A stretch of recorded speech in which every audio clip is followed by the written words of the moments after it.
बच्चों, आज के इस वीडियो में आपका बहुत बहुत स्वागत है। मैं आपको पढ़ाने चल रही हूँ पाठ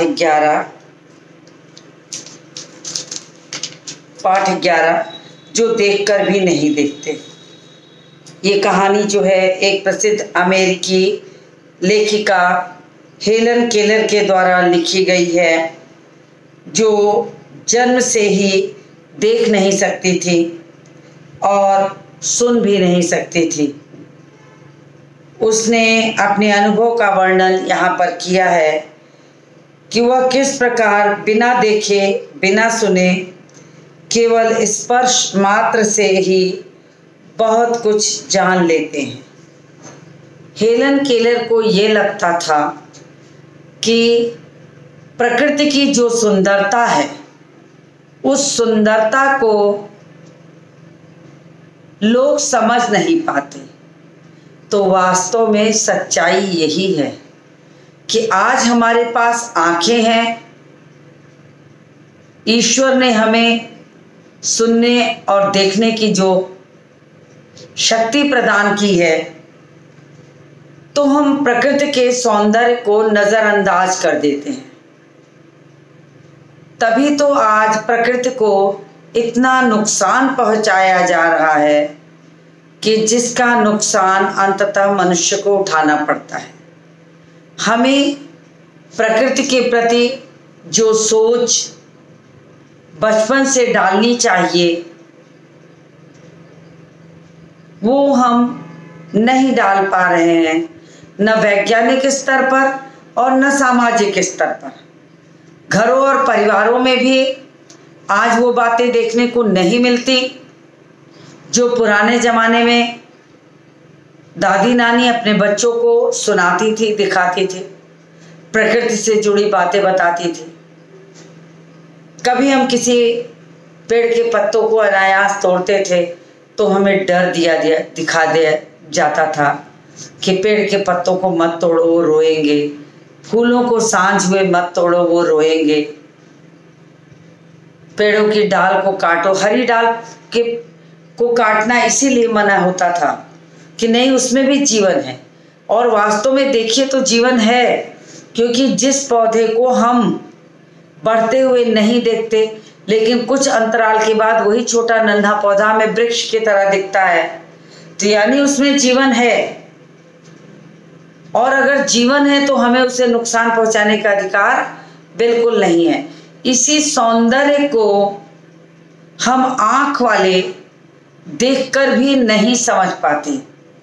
हेलन केलर ने इन्हीं चीज़ों को छूकर स्पर्श करके जो अनुभव पाया, उसी को यहाँ पर उन्होंने हमारे बीच साझा किया है कि कैसे जिनके पास ईश्वर ने आंखें दी हैं, वे कैसे इसे नहीं देख पाते। पढ़ने के पहले मैं आपको बता दूं कि हेलन केलर की एक मित्र उनके यहाँ आई और कहीं बाहर घूमने गई। कुछ समय के बाद जब वो आती है तो उन्होंने उससे सवाल किया कि तुम वहाँ गई थी, क्या क्या देखी। अब देखना एक अपना नजरिया होता है, अपनी सोच होती है कि हम क्या देखना चाहते हैं। अब लेखिका की जो मित्र हैं, संभवतः प्रकृति के उस सौंदर्य को नहीं देख पाई जिसे लेखिका अनुभव करती थी।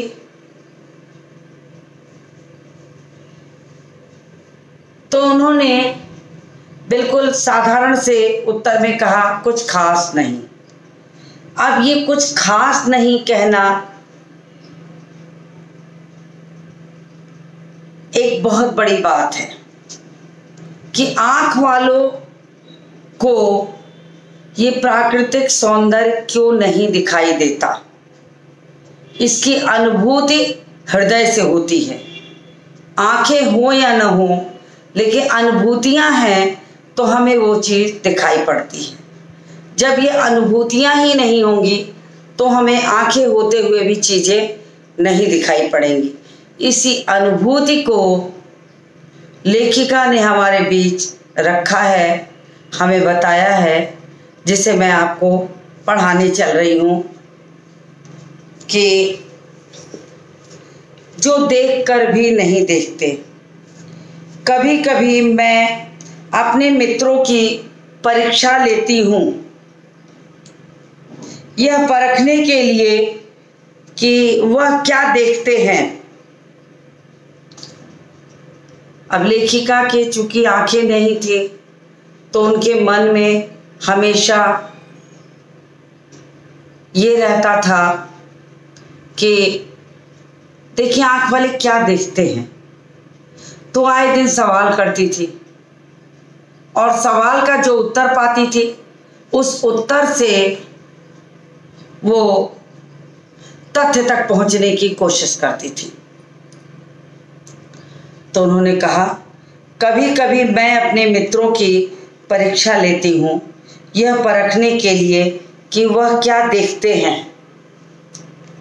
हाल में ही मेरी एक मित्र जंगल की सैर करने के बाद वापस लौटी। मैंने उनसे पूछा, आपने क्या क्या देखा? इसी बात की मैं चर्चा आपसे कर रही थी कि कैसे वो अपने दोस्तों की, अपने मित्रों की परीक्षा लेती थी कि आंख वाले क्या देखते हैं। तो उनके मित्र का जवाब सुनिए। उसने जवाब दिया, कुछ खास तो नहीं। उनका जवाब था कि मुझे बहुत अचरज नहीं हुआ क्योंकि मैं इस तरह के उत्तरों की आदी हो चुकी थी। उन्होंने कहा कि जब उन्होंने कहा कि कुछ खास नहीं तो मुझे कोई बहुत आश्चर्य नहीं हुआ।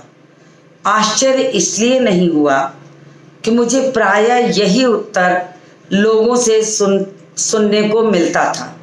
यानी आए दिन जब वो जिस चीज़ को परखना चाहती थी, लोगों से पूछती थी, तो लोगों का जवाब यही होता था, कुछ खास नहीं। तो उन्होंने अनुभव किया कि किस तरह से आंख वाले जो होते हैं वो देखकर भी नहीं देखते। यही बात वो बताना चाहती हैं कि धरती और प्रकृति के सौंदर्य को देखने के लिए सिर्फ आंखें ही होना आवश्यक नहीं है, उसके लिए हृदय में अनुभूतियां भी चाहिए। बहुत बार हम घूमने फिरने जाते हैं तो हमें उन पहाड़ों का सौंदर्य, उस प्रकृति का सौंदर्य पल भर को तो ऐसा लगता है कि कुछ अच्छा है, मगर उसे हृदय में बसाकर हम बहुत दिनों तक नहीं रख पाते क्योंकि हमने सिर्फ उसे आंखों से देखा, जिसे हम पल भर में ही देखकर भूल जाते हैं। और हृदय में अगर बसा लें तब वो अनुभूतियां हम महसूस करेंगे। तो लेखिका ने भी यही बात यहाँ कही। तो वो इस चीज़ की बहुत आदी हो चुकी थी और उन्हें लगता था कि आंख वाले देखकर भी नहीं देखते। मेरा विश्वास है कि जिन लोगों की आंखें होती हैं वे बहुत कम देखते हैं। उनके कहने का मतलब कि उनकी आंखों की कीमत यही है कि संसार में जो देखने योग्य चीज़ें हैं उनको देखने की फुर्सत उन्हें नहीं है। प्रकृति को नुकसान हो रहा है कि नहीं, प्रकृति का सौंदर्य कैसा है, पेड़ों का रंग हरा क्यों है, सूरज लाल क्यों है, नदियों और झरनों की आवाज़ें इतनी मधुर कैसे हैं, तमाम सवाल हैं जिन सवालों की अगर हम चर्चा करें तो हमें भी ये लगेगा कि आंखें होते हुए भी कैसे वे बहुत कम देखते हैं। क्या यह संभव है कि भला कोई जंगल में घंटा भर घूमे फिर भी कोई चीज़ न देखे? अब उनका सवाल भी बिल्कुल मुझे ठीक लगता है कि अगर जंगल में हम गए हैं घंटे 2 घंटे हम घूमते हैं और हम आकर कहें कि हमें कुछ नहीं दिखाई पड़ा, तो ये कहाँ तक उचित है? कुछ तो होगा। पेड़ों की हरियाली, उनका घनापन, उनका सौंदर्य, उस पे लगे फल, उसके फूल, कुछ भी तो हो सकता है कि वो सौंदर्य दिखाई दे। तो कोई इतनी देर जंगलों में रहे और उसे कुछ न दिखाई दे, इसी बात पर आश्चर्यचकित होती हैं हेलन केलर। मुझ जैसे जिसे कुछ नहीं दिखाई देता को भी सैकड़ों रोचक चीजें मिल जाती हैं जिन्हें मैं छूकर पहचान लेती हूँ। इन्होंने कहा कि ईश्वर ने तो मेरी आंखें छीन ली, मेरे पास वो सौंदर्य देखने की शक्ति नहीं है, लेकिन मैं अगर प्रकृति के करीब जाती हूँ तो मुझे वो सौंदर्य दिखाई पड़ता है। तो उन्होंने कहा कि कैसे हो सकता है कि किसी आंख वाले को वो सौंदर्य ना दिखाई पड़े?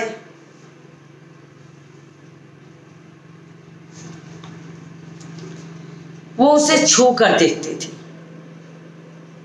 आपने ऐसे तमाम लोगों को देखा होगा कि जिनके पास आंखें नहीं होती, वो उनके स्पर्श से ही उनकी आंखों का काम चलता है।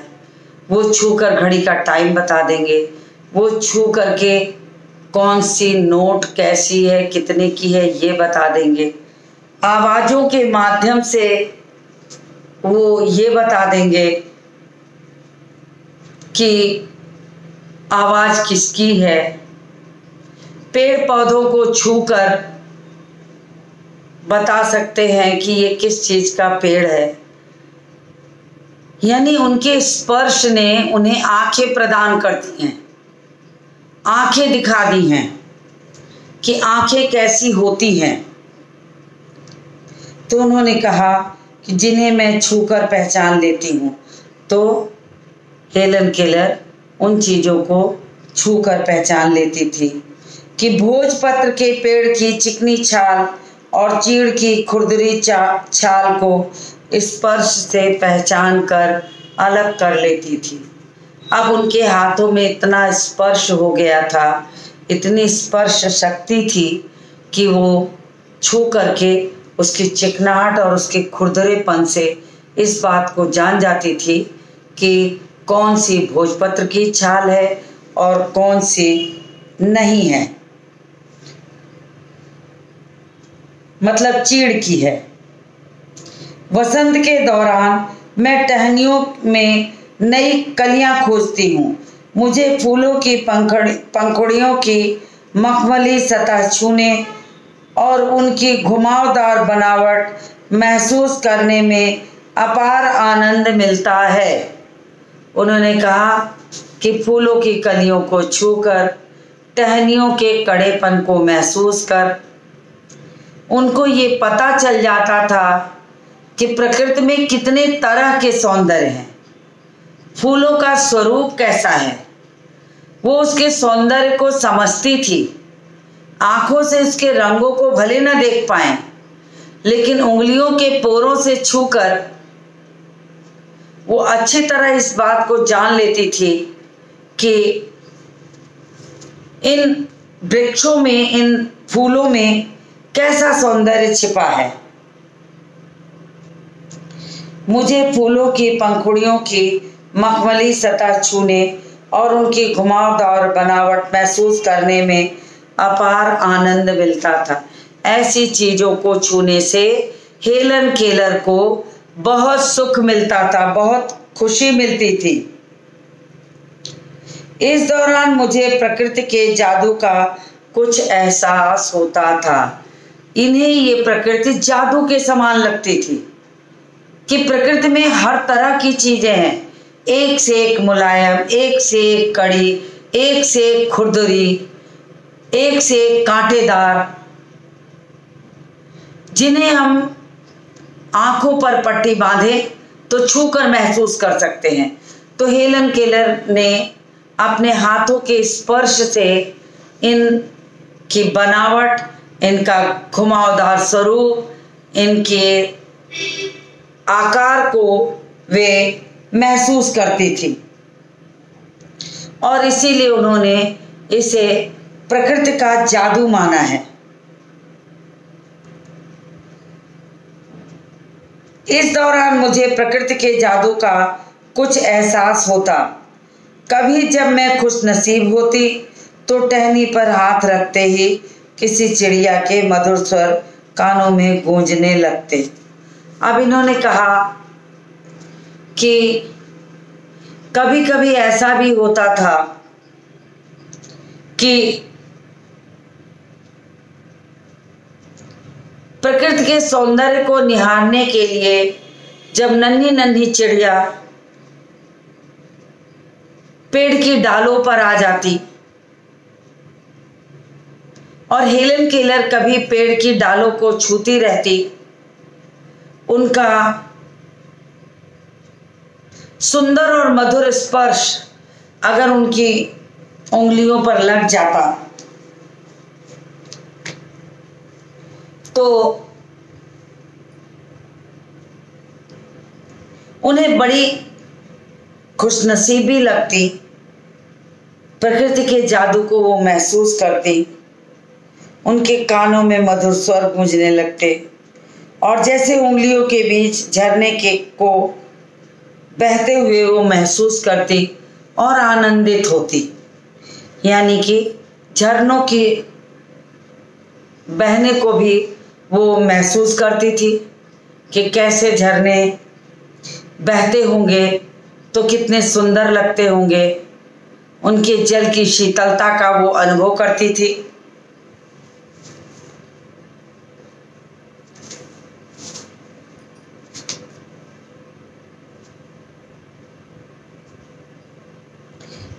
अपनी उंगलियों के बीच झरने के पानी को बहते हुए महसूस कर मैं आनंदित उठती।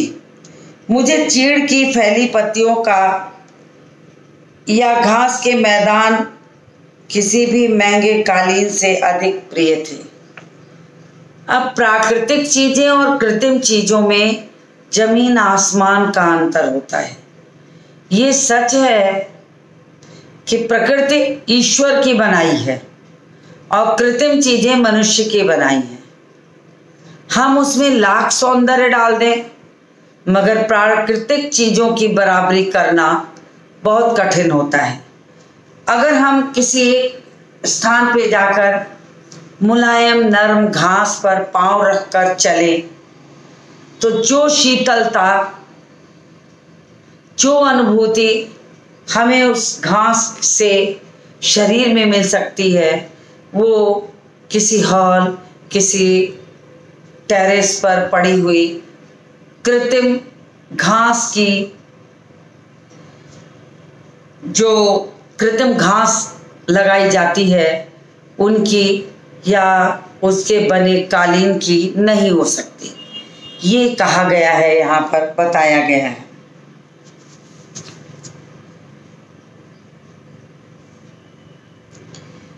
महसूस कर मैं आनंदित हो उठती। मुझे चीड़ की फैली पत्तियां या घास का मैदान किसी भी महंगे कालीन से अधिक प्रिय था। उन्होंने कहा कि प्राकृतिक सौंदर्य को हम महंगे कालीन से तुलना नहीं कर सकते। महंगे कालीन का सौंदर्य अपना अलग सौंदर्य होता है और प्राकृतिक चीजों का जो सौंदर्य है वो बिल्कुल अलग होता है। दोनों की कोई बराबरी नहीं है, दोनों के स्वरूप में अंतर होता है, दोनों के की वास्तविकता में अंतर होता है। बदलते हुए मौसम का क्षमा मेरे जीवन में एक नया रंग और खुशियां भर देता। जब ऋतुएं बदलती, मौसम बदलता, तो वातावरण में भी बदलाव हो जाता है। जाड़ा आने वाला हो, हवाओं में नमी हो, धूप में तीव्रता कम हो जाए, गर्मी आने वाली हो, गर्म हवाएं चलती हों, कठोर सूरज की गर्मी हमारे चमड़े को जला दे, ये सारी चीजें जो हैं वे महसूस करने वाली हैं।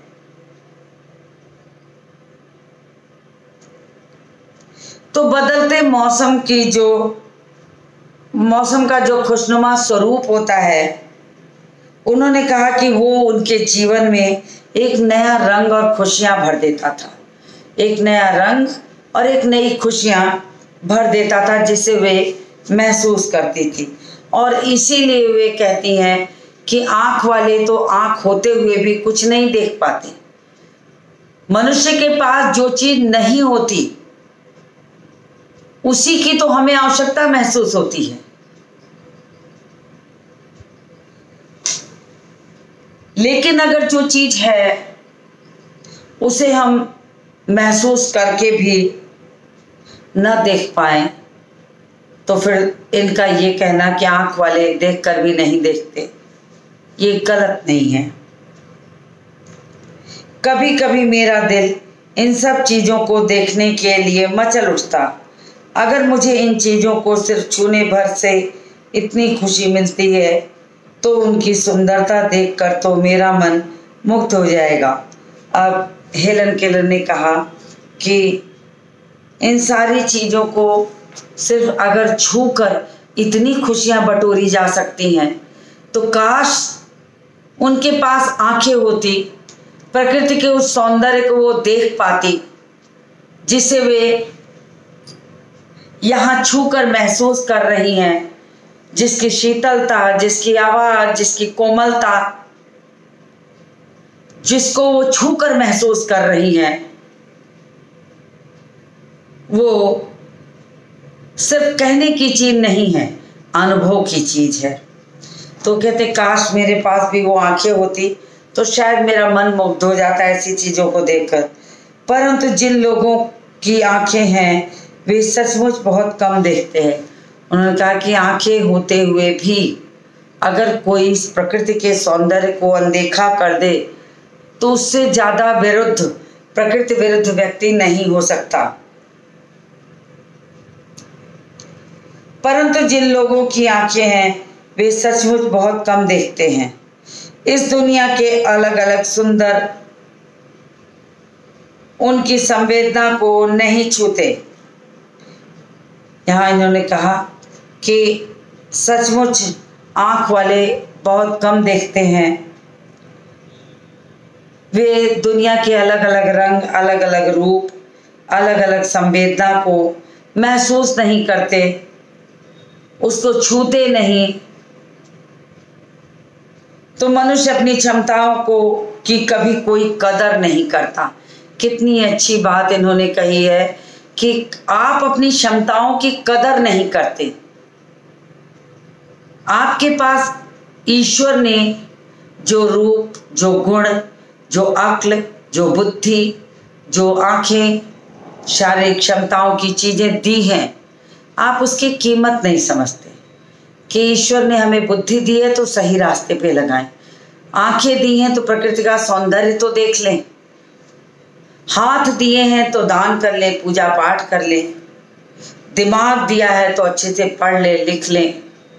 हर चीज की क्षमता है, पूरी शारीरिक क्षमता को मनुष्य को अनुभव करना चाहिए। आज जिसके पास ये चीजें नहीं हैं उसे महसूस होता है कि काश उनके पास आंखें होती, उनके पास पांव होते, उनके पास देखने की क्षमता होती तो दुनिया का सारा सौंदर्य अपनी आंखों में बटोर लेते। मगर जिनके पास आंखें हैं वे उस सौंदर्य को देखने की फुर्सत नहीं पाते, उसके सौंदर्य को निहार नहीं पाते।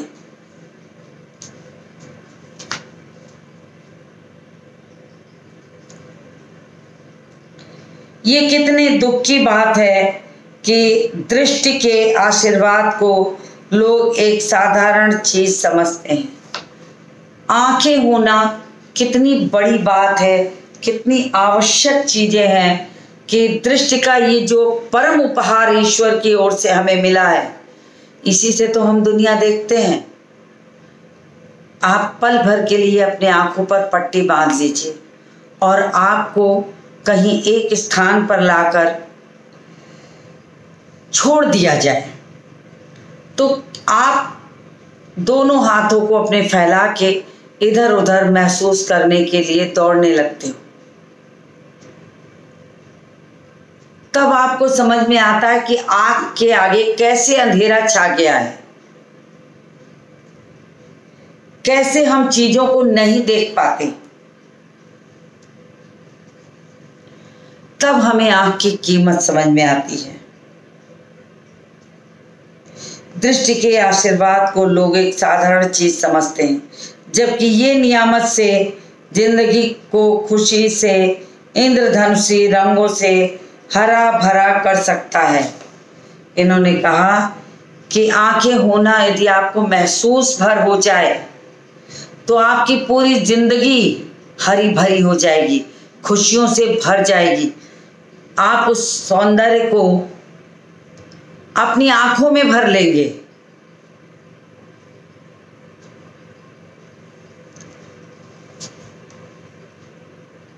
उन्हें इंद्रधनुषी रंगों से हरा भरा जा सकता है। इंद्रधनुषी रंग यानी सतरंगी रंग। आपके अंदर सतरंगी रंग भरे हैं, बस आप उन्हें महसूस करिए। प्राकृतिक सौंदर्य को देखिए, प्रकृति को नुकसान मत पहुंचाइए। और अगर कोई व्यक्ति ऐसा मिल जाए जो पहुंचाता है तो उसे भी रोकिए। प्रकृति की इन सुंदर चीजों को छूने से इतना आनंद मिलता है तो इन्हें देखने से मन तो मुग्ध हो जाएगा। जिस चीज को हम छू करके हमें बहुत ज्यादा सुकून मिले, खुशी मिले, उन्हें जब आंखों से, मान लीजिए हेलन केलर के पास अचानक आंखें आ जाएं, अब वो जिन चीजों को सिर्फ छूकर उसकी कोमलता, उसकी सुंदरता, उसका कड़ापन, उसके कांटेदार स्वरूप, उसका खुरदरा स्वरूप अनुभव करके सजग रहती हैं, उसे आंख वाले नहीं देख पाते। अपने पास जो है उसकी कद्र नहीं करते। यानी कि हमारे पास जो चीजें हैं उसकी अगर हमें कदर नहीं है, उसकी कीमत हम ना समझे तो हमारा जीवन बिल्कुल बेकार सा हो जाएगा। तो मैं थोड़ा सा आपको पाठ के साथ साथ लेखिका के बारे में भी बता देती हूँ कि हेलन केलर 1828-1968 अमेरिका में एक ऐसा नाम है जो घोर अंधकार के बीच भी रोशनी देता है। कल्पना करो कि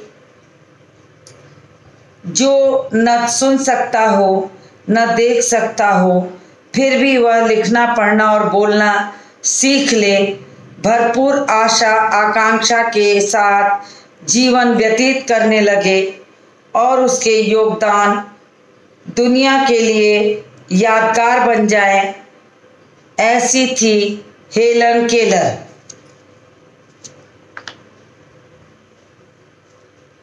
जब वे 1.5 वर्ष की थी तो बचपन में उन्हें एक गंभीर बीमारी हो गई, जिस बीमारी की वजह से उनकी देखने और सुनने की शक्ति जो थी जाती रही, लेकिन उन्होंने हार नहीं मानी। कॉलेज के दिनों में ही प्रकाशित अपनी आत्मकथा स्टोरी ऑफ लाइफ वे लिखती हैं। मुझे ये तो याद नहीं कि ऐसा कैसे कैसे हुआ, लेकिन ऐसा लगता है कि रात कभी खत्म क्यों नहीं होती, सुबह क्यों नहीं होती। अब इन्होंने रात खत्म क्यों नहीं होती, सुबह क्यों नहीं होती, इस अर्थ में कहा है कि जैसे आँख वालों के लिए दिन भी रात के समान है, उजाले की चीज़ें भी अंधेरे के समान ही हैं। रोशनी से जिसका परिचय न हुआ हो, रोशनी को जो पहचानता न हो, उजाले को जिसने देखा न हो, उसके लिए क्या उजाला क्या अंधेरा, उसे सब कुछ एक समान ही प्रतीत होगा। तो हेलन केलर ने प्रकृति की सुंदरता को जब देखा तो उन्हें भी बिल्कुल यही महसूस किया कि आंख वाले कैसे इतनी सुंदर चीजों को देखकर भी नहीं देखते। तो उन्होंने अपनी आत्मकथा स्टोरी ऑफ लाइफ में लिखती हैं, मुझे तो यूं याद नहीं कि ऐसा कैसे हुआ, लेकिन ऐसा लगता है कि ये रात कभी खत्म नहीं होती और सुबह कभी नहीं आती। दुनिया की सभी भाषाओं में इस किताब के अनुवाद हुए। इसके अलावा भी उनकी 10 पुस्तकें, सैकड़ों लेख प्रकाशित हुए। उन्होंने दुनिया भर में घूम घूम कर अपने जैसे लोगों के अधिकारों और विश्व शांति के लिए काम किया। हेलन केलर भारत भी आई।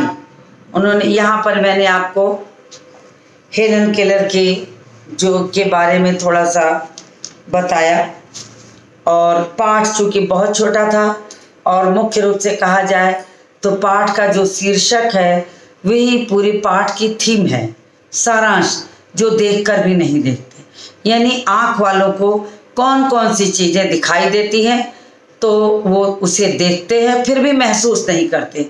बिना आँख वाले जिसे देखते नहीं, उसे छूकर उसके स्पर्श से उसे महसूस करते हैं।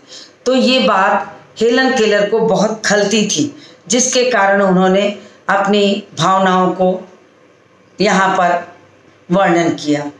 तो इस वीडियो को मैं यहीं समाप्त करती हूँ और मिलती हूँ आपसे अगले वीडियो में।